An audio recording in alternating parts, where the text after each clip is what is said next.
Welcome to the Doug Karns program here on All Noise Radio. 267-495-4866 is our voicemail line, or you can reach us at dougkarnsprogram@gmail.com.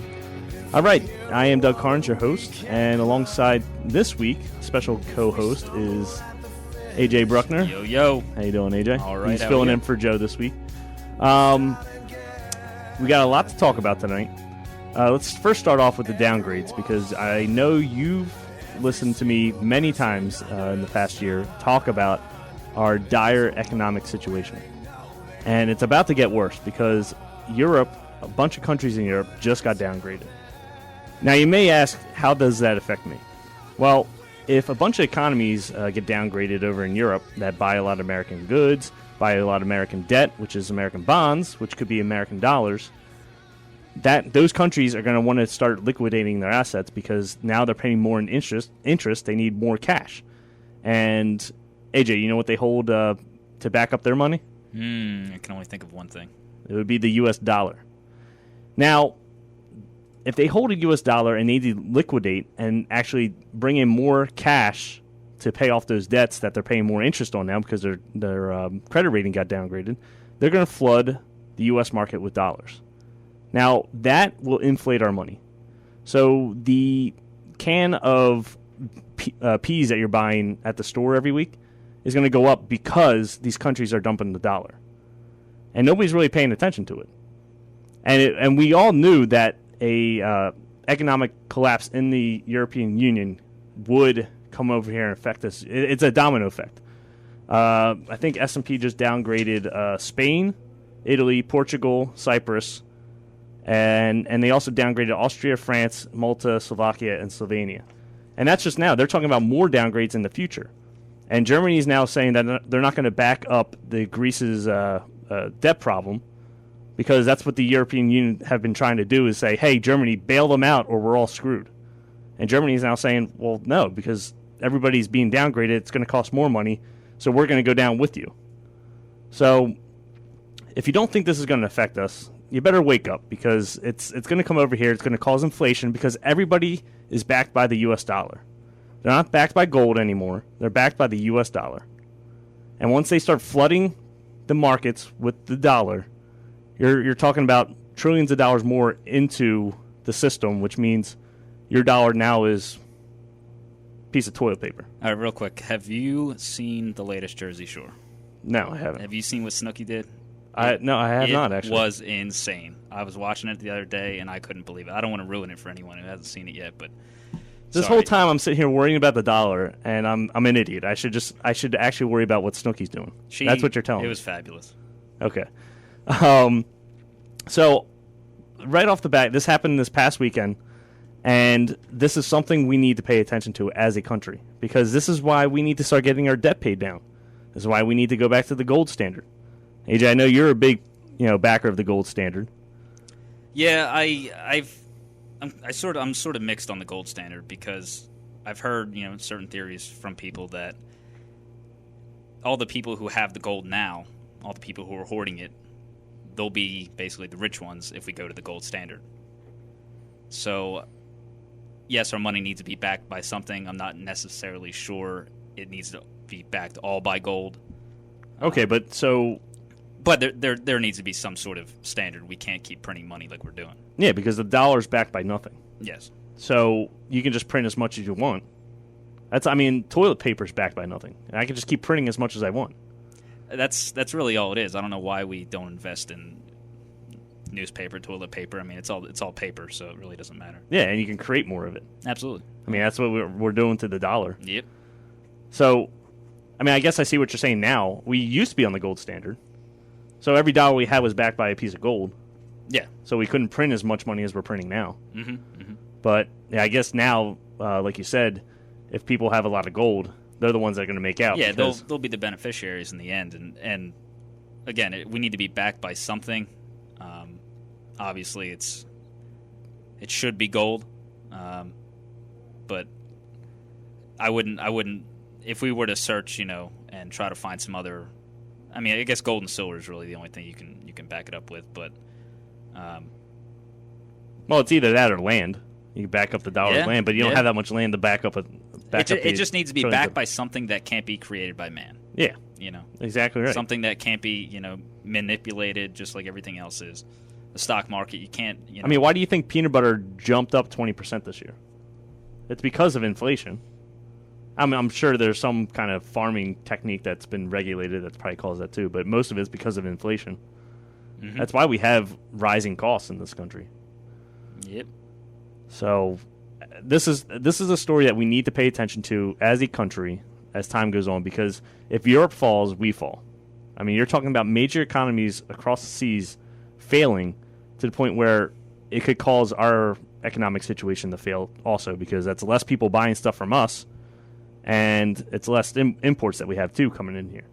But Snooki, you're missing the point, though. When is Jersey Shore on, by the way? I have no clue. Whenever I'm forced to watch it. Yeah. Anyways, all right. So moving on. My whole point of bringing that up is to just pay attention to the downgrades, because America got downgraded, which means we're paying more interest. Yeah, we got downgraded from AAA plus to double, whatever that even means. Why isn't it just A, B, C, D? Of course, they manipulate that once they realize that, it's all a game. Double A sounds better than, B, so we'll just go with that. And, a country will collapse at that point when we hit B, and people won't even realize, but we're at a B. It's ridiculous. I just don't know how people don't get that we need to start paying down the debt. We're $15 trillion in debt, and that's just the official number. The unofficial liability number is like 40-something trillion or 50 trillion, I think, that we have these unliable funded projects that we have not put funds towards yet. So we have a major, major situation, and some candidates, like Ron Paul, would like to take away that debt for good. And there's some like Rick Santorum that wants to pay down $5 trillion of that, which is going to do nothing. Taking $5 trillion off of the official $15 trillion number is going to help, but we really need to get down to a $0 debt for at least 1 year. That's all I'm asking, is 1 year of a $0 debt. And it'll never change unless we change. The government's only a reflection of us. Yep. Until Americans as a majority decide, hey, we need to start paying down our credit card debt, the government's not going to pay down their debt, so, Yeah. And this whole silly notion that spend your way out of debt, if I hear that one more time from a politician. Well, actually, I hit my credit limit on my MasterCard was $5,000 last month, so I called them up and asked them, I can't pay it, so. Well, you need another $5,000 to pay that $5,000. Well, that's what I told them, and listen, give me another $5,000 credit limit more to pay off that other $5,000. For some reason, they disagreed with my logic, yeah. And they didn't give me the extension. For some reason, they obviously don't get it. No.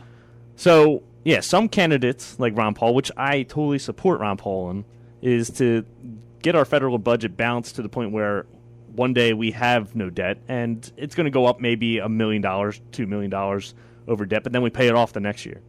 That's what we truly want. We've, of the 240 years that we've existed as a country, we've had 1 year with no debt. I forget what it was. It was the early 1800s. And we literally had no debt. We actually had a surplus.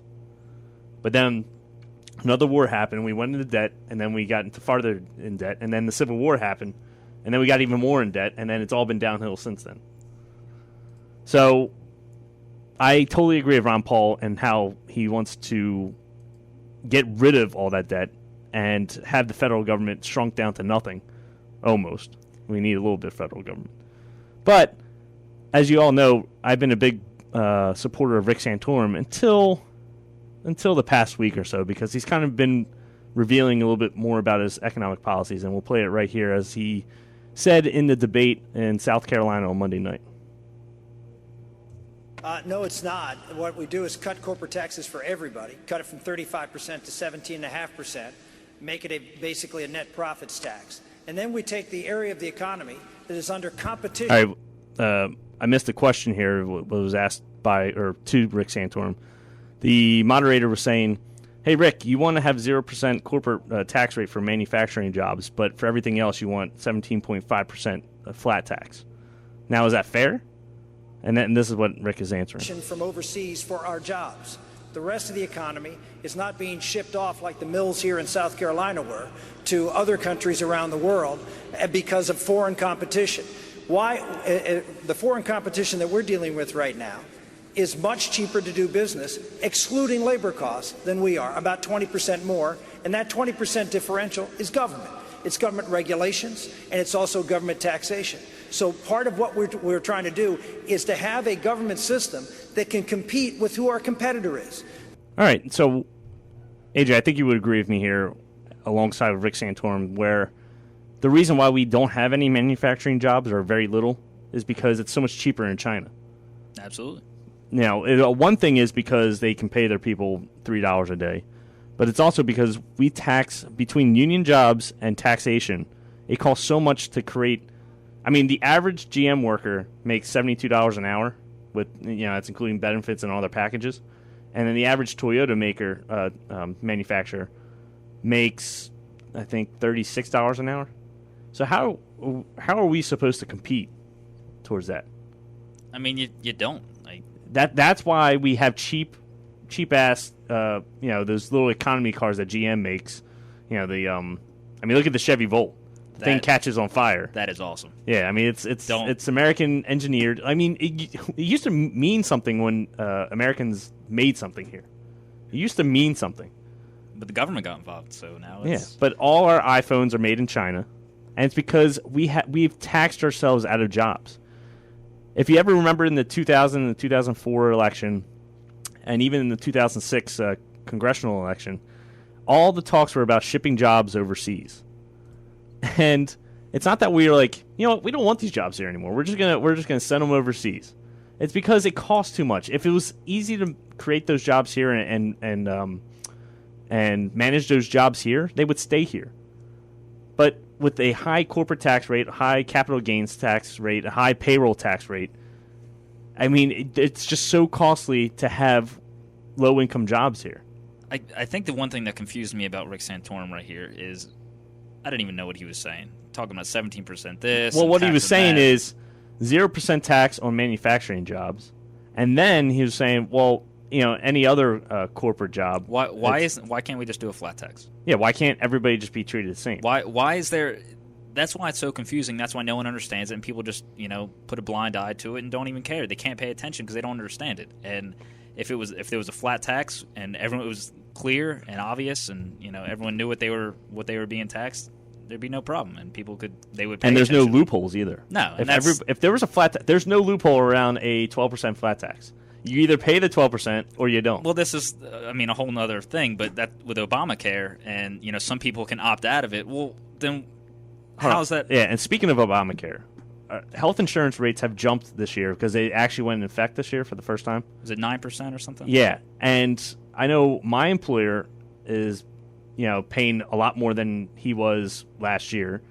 And I know a lot of other people that are losing their top-notch health care and dropping down to the next level because of Obamacare. So Obamacare doesn't even help. Mm-hmm. It actually hurts more than it helps. All right, we're up against... It's not even in place yet. Yeah, we're up against a hard break. We'll be right back after this.